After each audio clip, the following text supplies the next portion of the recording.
This is It's a Mystery Podcast. Let us tell you a story.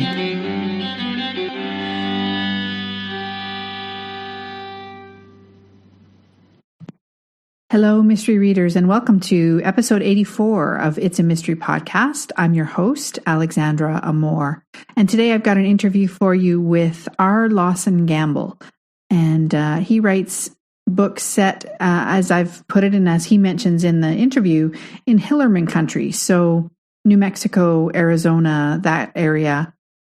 He's going to read he's going to read for us today from a short book that he's got in his FBI series that's called The Dark Road, and it's set on the Navajo Reservation. And as we touch on, I didn't realize that the reservation actually straddles several states there in the southwestern United States. So we talk about that a little bit and about the inspiration for his writing and the different locations that he sets his books at and why that is. You'll hear him explain that as well. So that's about it for today's intro. I think I don't have much else to say. All is well here. I've been doing some spring cleaning today. We've had a very rainy weekend. So I've been vacuuming and scrubbing and doing laundry and all that stuff. So it feels great. I'm feeling very virtuous this afternoon as I record this introduction. So I hope you are doing well and staying safe. And that's it for this week. I will talk to you again next week. Take care. Bye-bye. R. Lawson Gamble, known as Rich, was born and raised in New Jersey, just west of the last commuter train station to New York.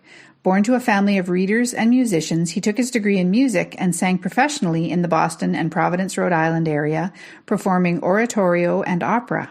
He later accepted the position of music chairperson at a private school near Boston, where he worked in various capacities from soccer coach to dean of students for the next 34 years. Rich moved to California in 2009 to begin his career as a writer. He has published 11 books to date, 10 works of fiction, 7 which constitute his Zack Tolliver FBI mystery series, a children's story starring Australian animals, and a history of Los Alamos Valley, his new home for Arcadia Press. So welcome to the show, Rich.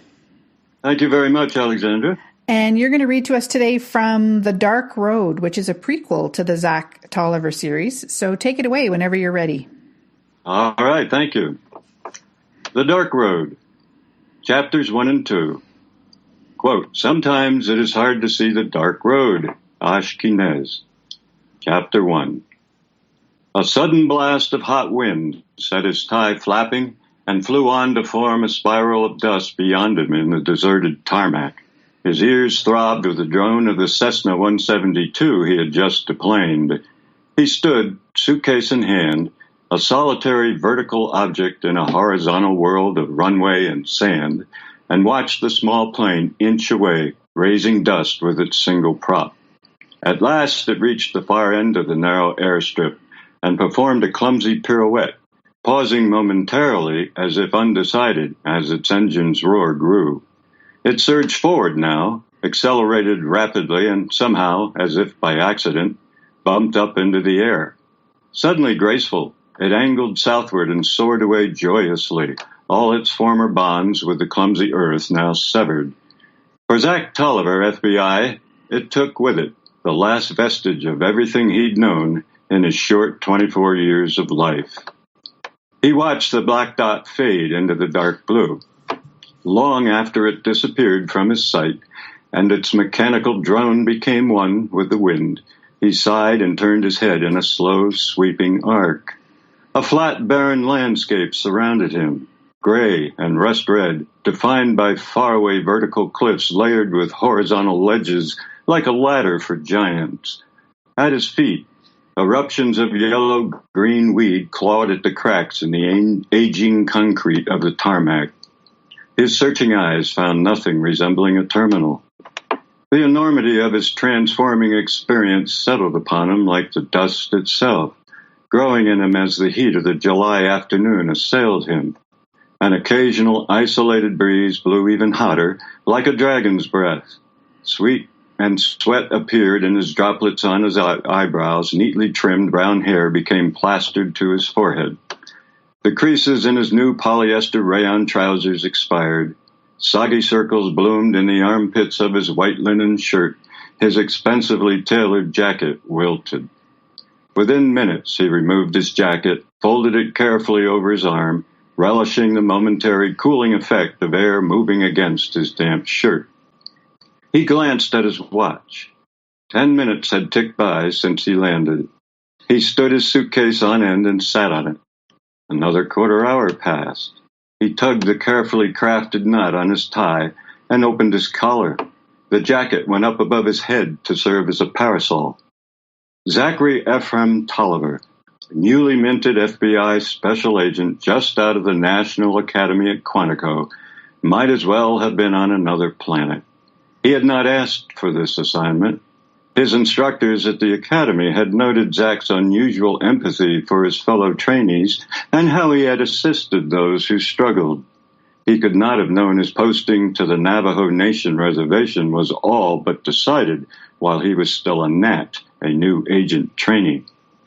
The FBI Liaison Office of the Criminal Investigative Division, that communication nerve center of ICCU, Indian Country Crimes Unit, struggled to find enough agents willing to partner with reservation law enforcement units nationwide. And, more importantly, to exhibit actual concern for the plight of the reservation Indians. Nowhere was such empathy more needed than on the massive Navajo Nation reservation. Thus, unknown to him, Zach's future had been etched long before his graduation. Zach was born and raised in Maryland, where the longest open expanse was the Chesapeake Bay, and the hottest moving air he'd ever experienced was the hand dryer in the McDonald's restroom. Regardless, he accepted the assignment eagerly, excited by the idea of exploring a new land, curious to experience the native culture. He had planned to make a first impression very strong. That plan was fading fast. The grind of an engine came to him before he actually saw the truck swimming through the haze of heat at the opposite end of the tarmac. From the sounds it made, it needed a valve job. As it drew near, he saw it needed a paint job as well. Originally red, the truck sported clashing spots of rust and orangish attempts at touch-up. It lurched strangely despite the flat surface of the airstrip. The pickup jerked to a stop next to Zach. The driver's window opened despite the heat. The man inside regarded him with squinting brown eyes, the sun darkened, shadowed by the brim of the wide hat. The man said nothing. "I'm waiting for my ride," Zach said, feeling he needed to explain. "It should be here any moment." "Get in," the man said. Zach stared. The man had the classic features of every Indian he had ever seen on TV, particularly the bad ones. "No, thanks. My ride is coming." "This is it." I'm to be picked up by Agent Ben Brewster." "This is it." "Are you saying Agent Brewster sent you?" The driver raised an eyebrow a millimeter, refusing to explain the situation yet one more time. Zach picked up his suitcase. "Throw it in the back," the man said. Zach walked to the rear of the truck and lifted the suitcase over the tailgate onto the bed, placing it as far away as possible from the smeared gas can and oil-covered rope. At his first try, the passenger door wouldn't open. He pulled harder, and it gave with a groan and dropped an inch as it swung wide. He glanced in at the driver, who was facing stoically forward, and climbed in, avoiding the worst of the torn upholstery. He placed a polished shoe either side of the gallon water bottles at his feet. It took both hands to close the door. The latch did not sound convincing. They lurched off without a word. Zach's eye wandered the cab interior. Roof liner hung. A crack in the cab's rear window resembled a huge spiderweb.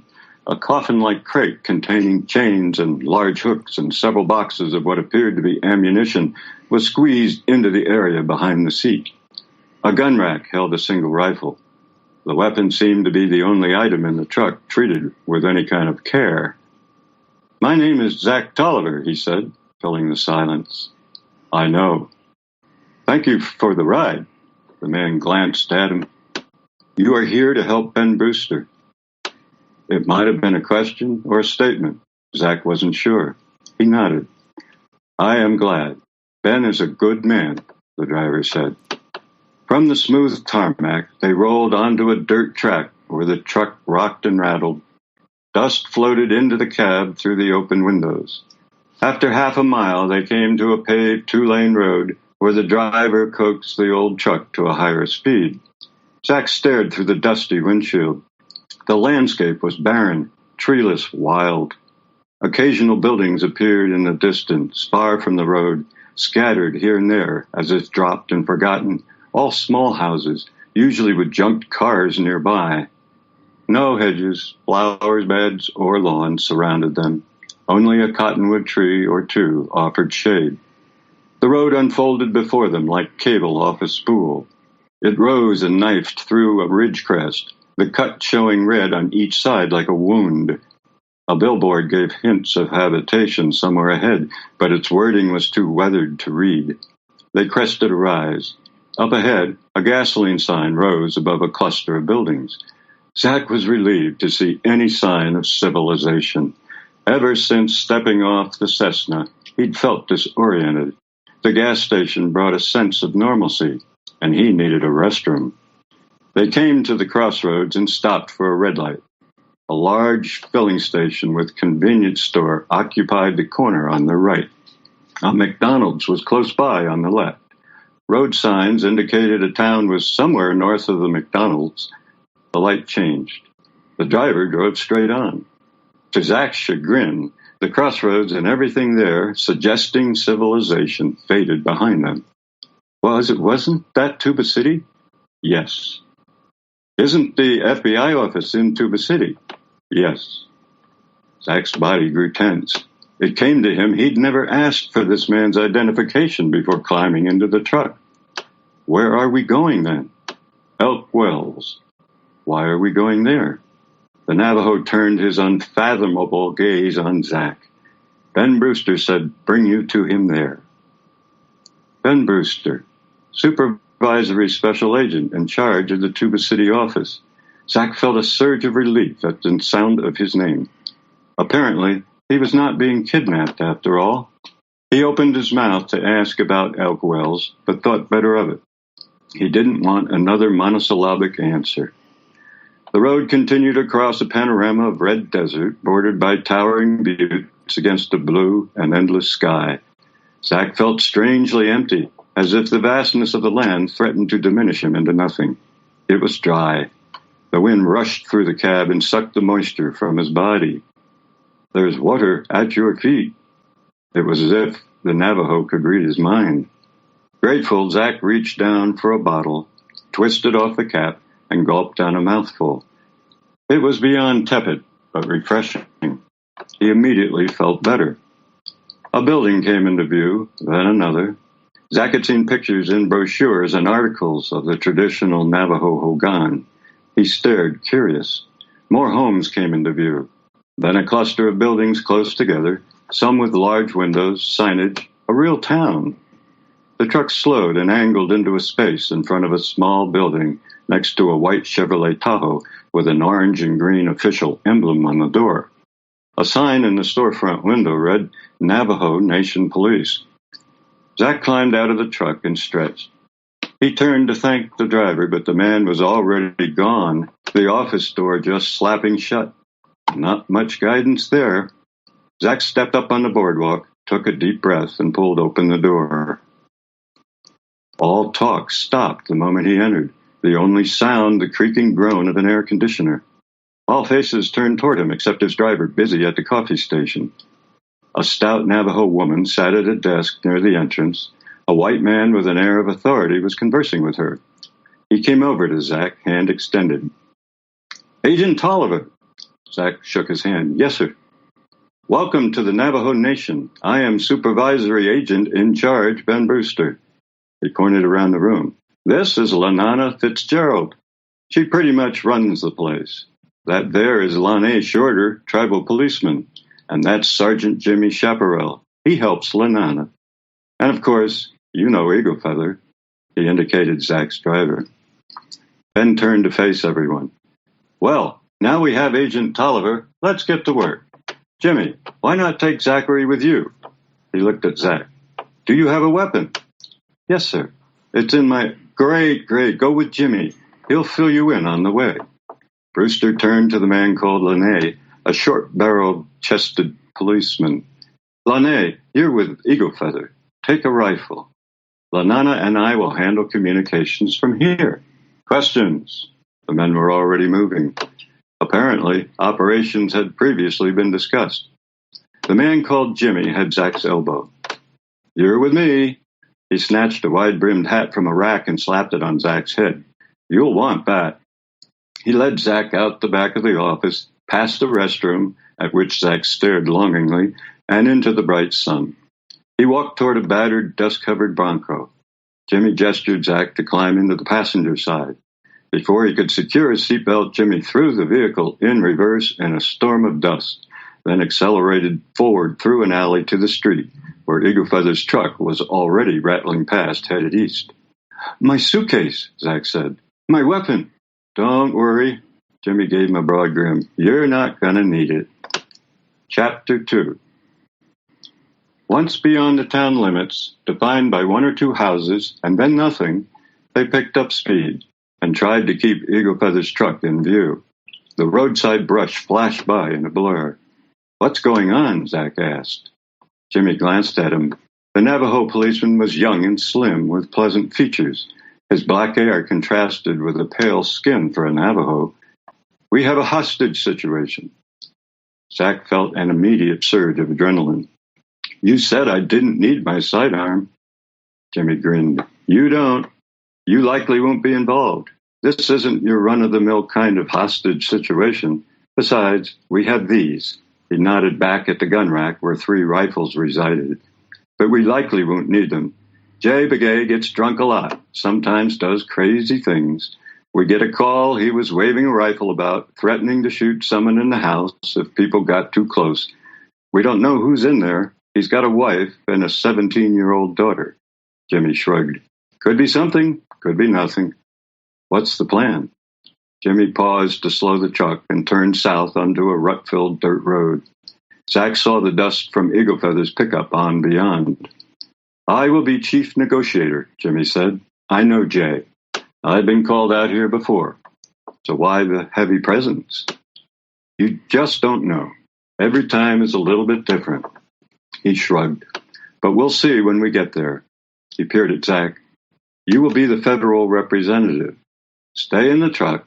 Don't come out unless I indicate you should. Zack nodded toward Eagle Feather's truck up ahead. What will they do? Eagle Feather and Lane will try to get within rifle range or closer unseen.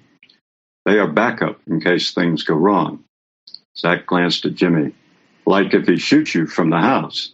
Jimmy grinned, shook his head. Won't come to that. Their road followed the swells and dips of the land, down into arroyos and steeply up the far sides. It kept them pointed toward a rock formation of several spires united by a common pedestal. As they neared, Zack saw a building at the base of the sandstone outcrop. It looked like a toy against the massive stone fin. The road leveled and plowed on, a red earth slash through the sage and cacti. Zack realized the dust from Eagle Feather's truck was no longer up ahead. What happened to them? We're close now, Jimmy said. Eagle Feather won't let dust give away his presence. He'll slow down to avoid it. He looked at his watch, slowed their speed. We'll take our time now, let them get set. And stop raising dust? Jimmy glanced at him. We want to raise dust. We are the decoy. Oh. Zack began to grasp what was happening. So far, this was all quite different from what he'd been taught to expect. The rock formation that was the backdrop for Jay Begay's dwelling grew to its true proportions as they neared, a sheer wall of sandstone reaching several hundred feet toward the sky and a mile wide. Begay evidently utilized the wall as one section of fence, the rest a combination of barbed wire, stones, and even a few large tires. A shed, a 3-sided lean-to, opened to the enclosure at a point close to a hogan with a pickup truck next to it. Another hogan stood 100 yards away. Do 2 families live here? Zack asked. Jimmy shook his head. Jay's family keeps a winter hogan and a summer hogan, but they mostly live in the winter hogan, which is more substantial. He'll be in there, likely. When the Bronco came within 100 yards of the residence, Jimmy stopped and turned off the ignition. They sat still. Zack glanced at him. Jimmy answered his look. It is a courtesy to wait to be recognized when approaching someone's home. He raised his eyebrows, especially at a time like this. It was several long minutes before the door of the hogan opened and a figure stepped out. A woman dressed in a long skirt with a concha belt and necklace dangling over a black jacket. She stood, arms crossed, and stared at them. Is this good or bad? Zack asked. Hard to tell, Jimmy said. That's Jay's wife, Emma. She runs the place until he gets really pickled. He stared. She's not waving us on in, so something's up. His hand went to the door handle. He looked at Zack. After I get out, take down the Winchester and keep it ready. He pushed open the door and stepped out and moved to the open. Zack reached behind him and lifted the rifle from the top of the rack. He checked the load and held the weapon between his knees in the narrow confines of the cab. He watched Jimmy raise both arms to show he was unarmed. Ya'adeh, I see you, Emma. Are you well? Emma did not move, but her voice was strong and calm. She responded in Navajo. She says she is well and asks about me, Jimmy said, keeping his eyes on her. He replied to her in Navajo. She spoke again. She says Jay wishes to know who the white man is in my truck, Jimmy said, then replied in her language. I told her you are an FBI agent here to see no federal laws are broken. The woman spoke again. Jimmy replied. Emma then turned and re-entered the house. Jimmy stood where he was, but turned to look toward Zack. This is the tricky moment. I told her holding another person against their will is contrary to federal law. I asked to see Xenia, his daughter. They waited. The sun through the windshield heated the truck interior like an oven. Zack's shirt wilted even more and stuck to his body while sweat trickled down to his waist. He wiped the sweaty hand holding the rifle on his pants. The hogan door flung open. A man emerged. He was dressed in leggings and shirtless. His hair was tied back with a headband. He held a rifle with both hands, the barrel pointed skyward. He spoke in a hoarse, guttural voice. Jimmy replied, calm, reassuring. The man waved the rifle about with one hand as he spoke. His voice was angry, harsh. While the man ranted, Jimmy translated for Zack. He wants to know by what right any man intrudes into his private affairs. He is very drunk and very angry. The tirade continued. He is working himself up to something. Be ready to toss me the rifle. Zack wiped his damp hands again and re-gripped the Winchester. The man's guttural, harsh stream of anger grew even more. Without warning, he snapped the rifle up to his shoulder. Now, Jimmy yelled, and stepped behind the open door of the Bronco. Zack propelled the rifle toward him, barrel first. As he did, he heard the ping of a bullet as it struck something in the front of the truck. Jimmy had the rifle now, resting the barrel on the hinge between door and truck body. It was aimed at Jay, but he did not fire. Zack saw why. Two men, Eagle Feather and the Navajo policeman Lane, were there, having materialized on either side of the drunk Navajo, with rifles pointed at him. Jay Begay lowered the rifle barrel, then dropped the weapon to the ground. Jimmy handed the Winchester back to Zack, who replaced it in the rack and climbed out of the truck. He was sweating profusely now. He felt the welcome breeze over his damp body and wondered if he could possibly get any wetter. He followed Jimmy toward the hogan, where the erstwhile shooter was now on his knees, with arms cuffed behind him. Zack heard the Navajos conversing as old friends as he neared, as if a bullet had never been fired with intent to harm. Emma and another woman emerged from the house, the second woman an attractive young girl, dressed in jeans and a blouse. The women stared at Zack, apparently less concerned by the life-threatening situation that just ended than curious at the appearance of a stranger in their midst. Then, as if choreographed, all the Navajos, prisoner included, stared at Zack and burst into laughter. Zack was shocked and confused. Emma, the older woman, held her hand to her mouth and giggled. Jimmy and Lonnie grinned broadly. It was Eagle Feather who finally explained. You look like a burrito left out in a rainstorm, white man. Zack looked down at his shirt, wet, streaked with dirt, plastered against his white skin, now red in places from heat rash. The tie flapped over his shoulder, pants wringing wet and pressed against skin, black polished shoes grimy with red dust. He could feel the two large reservation hats slipping over his ears. His face was flushed and wet with sweat. He was a mess. He looked at the amused faces of the lawmen, prisoner, and family. Then he shrugged and broke into a broad grin. He did not know it at the time, but his acceptance on the reservation began at that moment. Great job. Thank you so much. Thank you. So let's talk a little bit about Zack. He's a young guy, and I liked the fact, actually, when I was reading what you just read, that he was young and just starting out. Very often when we're introduced to sort of the classic FBI agent, you know, he's an old grizzled veteran or whatever. So tell us why you decided to begin with him as quite a young, sort of almost a new recruit. Well, I have to confess that this prequel was written after about book 6. Okay. And it was a lot of fun. It was a lot of fun to write it because of that. But I had an offer from two other authors who write the same kind of genre and the same sort of thing that I do, with the idea that we could publicize by combining in a book. So the suggestion was each of us write a novella. And I thought, well, if I'm going to be doing that, why not go back and explain some of the things that fans have asked about? You know, how did Zack get started? What was that all about? How did he end up on the reservation? And so I did. So we now have a free volume that's been permanently on Amazon called Western Justice, and it almost always in its genre, the Hillerman genre there, it almost always hovers around number 6 or so. Nice. Oh, what a great idea. Long story. Yeah. And it worked for me, and I had a lot of fun kind of recreating Zack, you know, putting thoughts to what it must have been like for him, which I hadn't done with my first novel. The scene where he's waiting for or had just been dropped off and he's waiting for the ride and he's in the desert almost reminded me of like a rite of passage, you know, when young men in African tribes, for example, are about to become men, they're sent out into the desert on their own. Yes. And I thought, it's so sort of symbolic of what's happening to him in a way.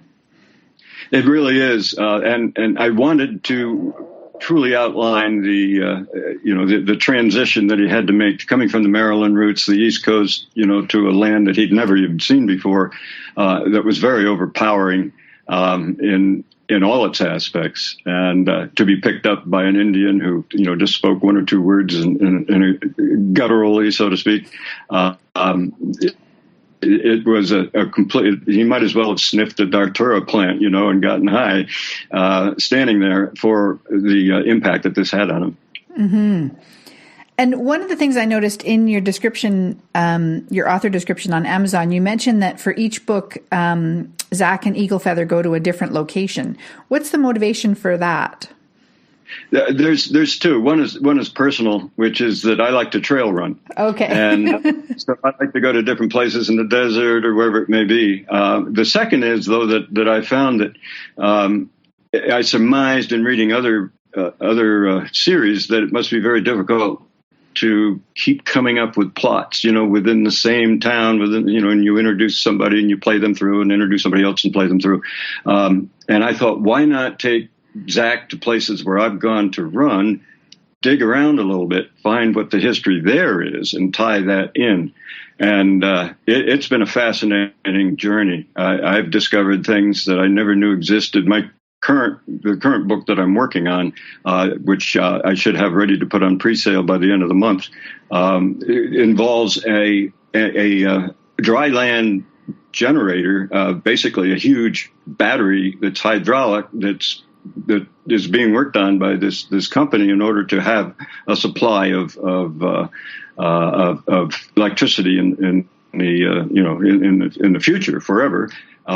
But it's right in the middle of Joshua National Park, in the one place that's privately owned, and had a lot of interesting things that occurred with that. So, yes, finding these places, getting the chance to learn about them. In Canaan, I ended up amongst a lot of very liberal Mormons, the other set, if you will. And there was an awful lot of interesting things there to use as plot material. Oh, that's such a great idea. What a fascinating way to go about writing books, as you say. Yeah. And then... Each one's say that again, sorry? Each one's a journey, literally. Yes, yeah, exactly. And we met Eagle Feather there, of course, who picked up Zack from the airstrip. And he continues on, and they become quite close friends. So I guess that relationship has evolved, obviously. Yes, very much. Mm-hmm. They read each other's minds. They serve one another.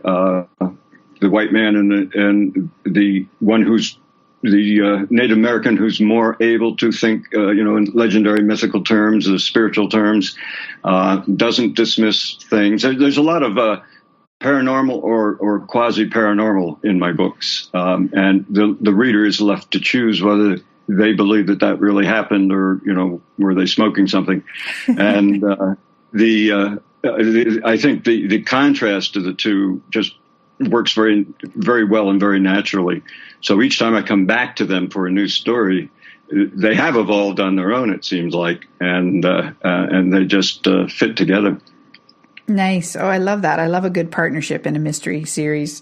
One of the things I didn't know before I started researching your books was that the Navajo reservation straddles 3 different states. Yes. And so jurisdictionally, politically, it must be such a complicated place. It is. And not only does it straddle states, it encloses several other tribes of different types in a couple of places, and crossing to and fro it can be confusing and can be a problem. In Cat, my 4th book, I believe, that happens a lot.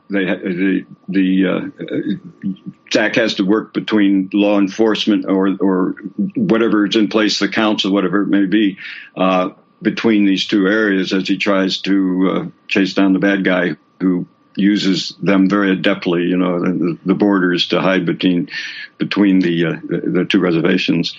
So that's very true, and it's a huge place. If you try driving across it, you go on forever.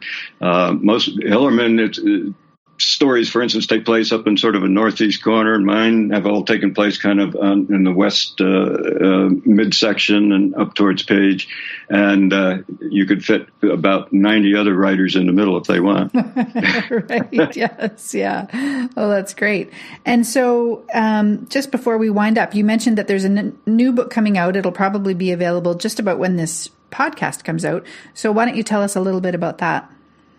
Well, actually, the new book is my latest in the Zack Tolliver, and this one takes place. I was actually, as I was talking to you about the inland generator, that's where it is, around the Joshua Tree National Park area, and down to Blythe, Arizona, and all through that area. Also involves the Chemehuevi Indians. That's the other thing I try to do. I try and involve a different group of Indians, nationalities each time, and there are many all through those different areas. In this case, the Chemehuevi, who own a lot of the casinos down there. So it's sort of a different scene. Eagle Feather knows a guy who knows a guy, so he gets to stay in this wonderful suite, at the top of one of the casinos while they're there, while Zack is in some cabin freezing to death. So that's the new book. It's I think it's going to be a very interesting mystery, more along the lines probably of my Canaan, because there's more complications and there's more people involved, and the main mystery takes a long time to sort through, but there are a lot of minor parts that occur as you go. Hoping to have it ready for sale by June 1. It'll be on pre-sale, I think, on May 1st. In May. Okay, great. Oh, that's awesome. Well, this has been great, Rich. Why don't you let people know where they can find out more about you and your books?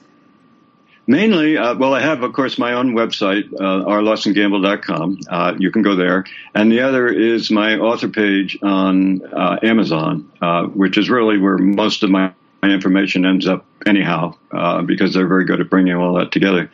And that has the list of all the books and current prices and sales and so on. Great. And did I see you mention that you're kind of having a rotating sale? We're recording this in April 2020, and we're in the middle of the COVID crisis. Well, what I'm doing is I'm trying to give away a free ebook, just about once a month or so. This Saturday, for instance, I will be giving Cat away for free as an ebook on Amazon. It helps me because maybe it'll stimulate some interest. But on the other hand, it also, for those people that don't want to spend money and would like to get a good read, hopefully they will find it. Great. What a great idea. Well, thank you so much for being on the show. I really appreciate it. Well, thank you for having me, Alexandra. Take care. Bye-bye. Bye-bye. Thank you for listening. You can always find episode show notes and links to the books mentioned on the show at itsamysterypodcast.com. While you're there, you can also grab your copies of 2 free mystery novellas by me, Alexandra Amor. Until next time, happy reading!